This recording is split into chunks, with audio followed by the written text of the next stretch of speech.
news from the region, and from around the state.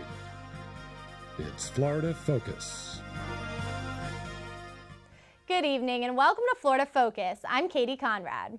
Florida students continue to make the grade. A national math test shows 4th and 8th graders in Florida scored about as well this year as in 2007. 4th graders scored an average of 242 points, which is 3 points higher than the national average. And 8th graders scored an average of 279 points, which is just 3 points lower than the national average. And Disney has a new attraction designed to encourage kids to pursue careers in math and science.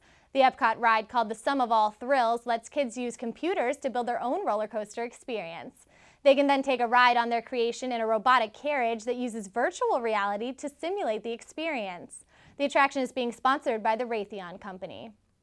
And Governor Charlie Crist is taking political corruption into his own hands. Nick Dietz is in the newsroom with more. Nick?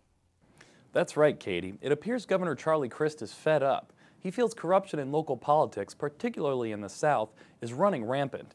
So much so, Crist is petitioning the state Supreme Court to approve a grand jury investigation which will examine politicians across the state of Florida. In his request, Crist wrote the following: "Public officials have abused their powers gained by virtue of their position. There's a need to investigate this criminal activity." He went on to say it's in the public interest to investigate criminal activity among local and state officials acting in their official capacity. Crist has removed 30 public officials from their office since he took office back in 2007. Back to you, Katy.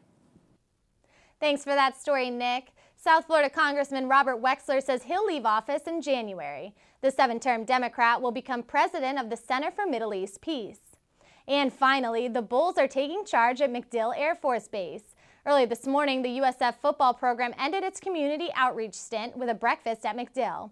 Guests included USF Athletic Director Doug Woolard, Pro Football Hall of Famer Leroy Selman, cheerleaders, and Rocky the Bull himself. The Bulls will take on number 8 ranked Cincinnati on home turf this Thursday evening. That's all for Florida Focus. I'm Katy Conrad. Tune in tomorrow.